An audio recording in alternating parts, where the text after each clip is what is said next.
Picture this. You spent real money on a Japanese knife, and 6 months later, it cuts worse than the $12 one it replaced. Japanese cooks have done things with knives for generations that American kitchen guides tell you flatly not to do.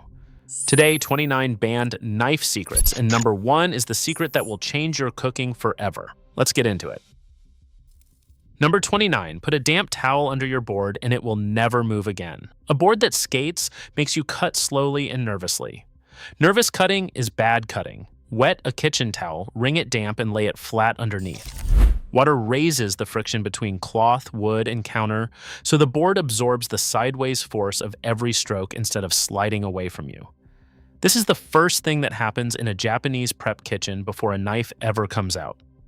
Number 28, hand wash your knife and keep it out of the dishwasher and the drawer. Most knives die this way, quietly, and the owner blames the steel. Wash it in warm water the moment you finish, dry it fully, and store it on a magnetic strip. Dishwasher detergents are strongly alkaline, and an hour of heat corrodes the surface and dries the handle until it cracks, while in a drawer, the edge chips against other metal every time you open it. Japanese kitchens treat storage as part of sharpening. Number 27, get rid of your glass, ceramic, and bamboo boards. You bought glass because it is hygienic. You bought bamboo because it is eco-friendly. Both are destroying an edge that took 20 minutes to put on, cut on hinoki, end-grain maple, or soft plastic. Your cutting apex is only microns wide, glass is harder than the steel itself, and bamboo is a grass full of silica glued into a board harder than most hardwoods, so every stroke rolls or fractures that apex. Japanese restaurants run soft wood boards for exactly this reason. Number 26, never scrape the board with your edge, flip the knife, and push with the spine. Everyone does this. You finish chopping, turn the blade sideways, sweep the onions into the pan, and undo your sharpening in one motion. Use the blunt spine or a bench scraper instead. Dragging a fine apex across a hard surface does not remove steel. It deforms it, folding the edge over so it no longer meets food point first. Japanese apprentices get corrected on this in their first week. Number 25, dry the blade immediately and stop scrubbing carbon steel clean. You have been told those gray and blue patches are damaged, so you attack them with a scouring pad and make the knife worse. Wipe it dry after every use and leave the color alone. Iron plus water plus oxygen makes hydrated iron oxide, which is flaky and porous and keeps eating inward. But the dark patina acidic foods build is a stable oxide layer that seals the surface. Japanese cooks grow that patina on purpose. Number 24, never pry, twist, or lever with a thin Japanese blade. You hit a squash that will not give. You rotate the handle to pop it open, and now there is a chip in your edge. Cut straight lines only and keep a heavy Western knife for anything that fights back. Japanese steel is hardened to a much higher Rockwell number, which buys astonishing edge retention. But hardness and toughness are a trade, so under sideways load, it fractures instead of bending. This is how Japanese restaurants hold an edge for weeks. My grandma Yuki used to take the knife out of my hand when I did this, and I told her I knew what I was doing. I have since apologized, and her best trick is number 1. Number 23, throw out your pull-through sharpener today. It is sold as the beginner-friendly option, and it is the fastest way ever invented to ruin an expensive knife. Get a whetstone, or pay a professional $10 to $15 twice a year. The carbide plates do not abrade a bevel. They gouge steel away in ragged tears, removing several times more metal than the job needs and leaving an apex full of stress risers that folds over within a week. Professional chefs use stones because everything else tears. Number 22, retire the grooved steel rod and use ceramic instead. That rod works beautifully on the German knives it was designed for.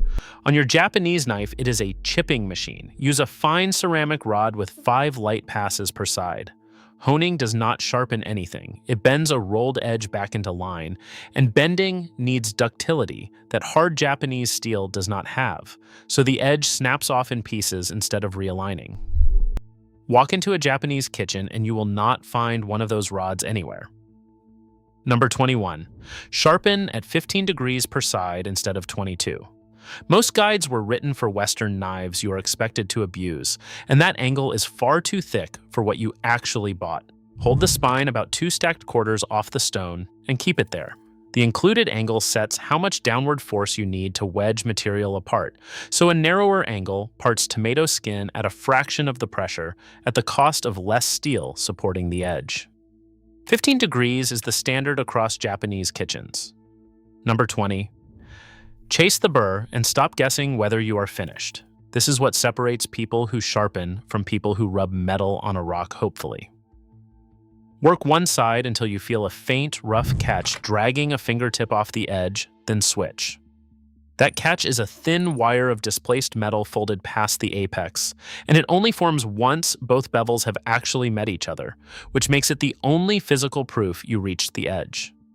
Every Japanese sharpener works by feel like this, not by counting strokes.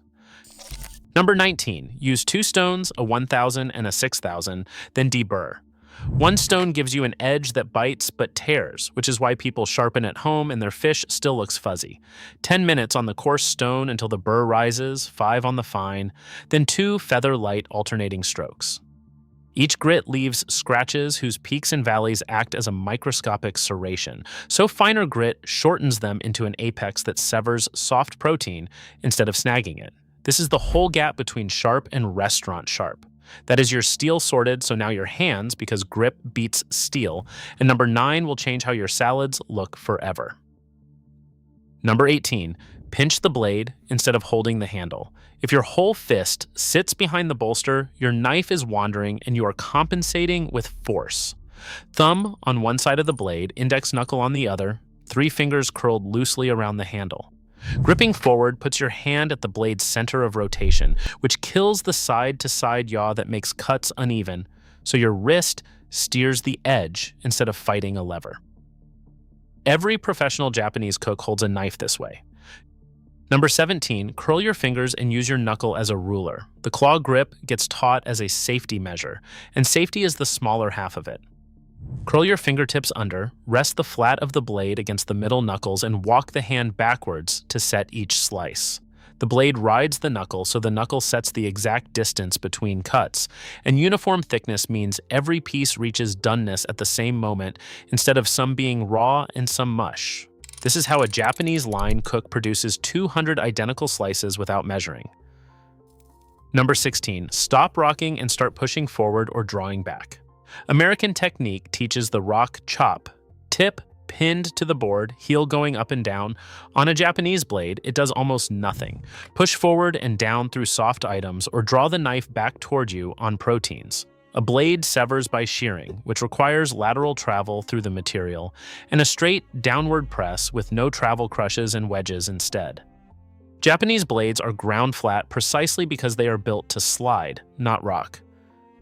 Number 15, give your herbs one pass and then walk away. Everyone chops basil into a green paste, scrapes up the black smear, and wonders why the dish tastes like nothing. Stack the leaves, roll them into a tight cigar, make one clean pass, and stop. Repeated chopping releases polyphenol oxidase into contact with oxygen, the reaction that blackens cut edges, and it dumps the volatile aromatic oils onto your board to evaporate instead of into your food. Japanese cooks handle shiso and mitsuba this way, one cut and gone. Number 14, cut your onion pole to pole instead of across the equator. Half the recipes in the world tell you to slice rings, and then your stir fry ends up with onion mush that has vanished into the sauce. Have it through the root, leave the root attached, and cut the same direction the papery lines run. Onion cells are elongated along that root to tip axis, so cutting along it severs dramatically fewer of them, and intact cells hold their structure through heat instead of collapsing. This is why Japanese onion is still onion after 20 minutes of simmering. Number 13, chill the onion first, because the sharp knife advice is only half true. You have been told a sharp knife stops the tears, which is why people with sharp knives still stand there weeping into the board. Freeze it 15 minutes or refrigerate it 30. The tear compound is created enzymatically the instant cells rupture, and cold slows that enzyme and lowers the vapor pressure of the compound, so far less of it goes airborne. Japanese home cooks pull onions straight from a cold refrigerator and think nothing of it. Number 12. Smash your garlic with the flat of the blade and treat pungency as a dial.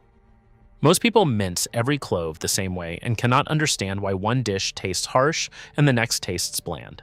Smash once with your palm for sweet garlic, or mince fine and wait 2 minutes for aggressive garlic. Allein and the enzyme alleinase sit in separate compartments until you break the cell walls, and the more completely you rupture them, the more allicin forms. My grandma Yuki never told me why she smashed some cloves and minced others. She just moved my hand and said, "Do it this way." Number 11, learn rangiri, the rolled diagonal cut, and your simmered vegetables will finally taste seasoned. Carrot coins are the default everywhere, and they are the worst possible shape for absorbing anything. Cut at 45 degrees, roll the carrot a quarter turn toward you, cut again, and keep rolling down the length. Rotating between angled cuts exposes faces across the fiber bundles and raises surface area at the same piece weight, so liquid penetrates faster and sauce has more to cling to. This is the cut in every Japanese simmered dish on every restaurant menu. Number 10. Use kakushi bocho, the hidden cuts. Nobody is meant to see. Squid curls into a rubber tube, chicken thighs buckle in the pan, thick fillets shrink into a dome, and you have treated that as unavoidable. Turn the piece hidden side up and score a shallow cross hatch 1/8 of an inch deep. Connective tissue and outer collagen contract hard when heated and drag the piece into a curl, so cutting a grid through them releases that tension and opens paths for heat and marinade. The name means hidden knife, because the diner should never know you did it. Number 9, shred your cabbage to a hair and then shock it in ice water. Restaurant cabbage beside a katsu is fluffy and almost sweet, and yours is a pile of damp shoelaces. Slice it well under a 1/16 of an inch, then hold it in ice water 10 minutes and dry it. Strands that thin bend away from your teeth instead of resisting them, and cold water moves into the cells by osmosis and restores their turgor pressure, which is the actual source of crunch. Your cabbage will look like it came from a Japanese restaurant, not a sad weeknight dinner. Everything from here is protein, where the real gap lives, and number 4 is the one sushi chefs do between every slice. Number 8, wet the blade before cutting anything sticky. Mochi, sticky rice, cheesecake, dates, and fresh dough all glue themselves to steel and tear as you pull the knife back out. Dip the blade in cold water and shake it off before every cut. A thin film of water occupies the surface and blocks the hydrogen bonding between gelatinized starch or sugar and the metal, so the material releases instead of clinging. This is how Japanese confectioners cut a whole tray of mochi into clean squares. Number 7, cut fish across its muscle blocks, not along them. People apply the rule they learned for steak and end up with a salmon fillet that falls into strings the moment it is touched. Find the pale lines running across the fillet and set your knife perpendicular to them. Fish muscle is not long fibers like beef. It is short segments stacked in blocks and divided by thin sheets of collagen, which is exactly why cooked fish flakes, so slicing across those sheets leaves each segment whole. This is the first thing you learn about fish in a Japanese kitchen. Number 6, freeze the meat for exactly 15 minutes before slicing. Cutting paper-thin shabu slices from thawed meat is a nightmare. The meat squirms, the slices come out wedge-shaped, and you give up and buy the pre-sliced tray, lay it flat, freeze 15 minutes until the surface is firm and the center still gives, then slice. Chilling solidifies the fat and stiffens the protein so the tissue resists deformation, which lets the edge shear through instead of pushing a soft mass ahead of itself. This is how Japanese butchers get those translucent sheets of beef.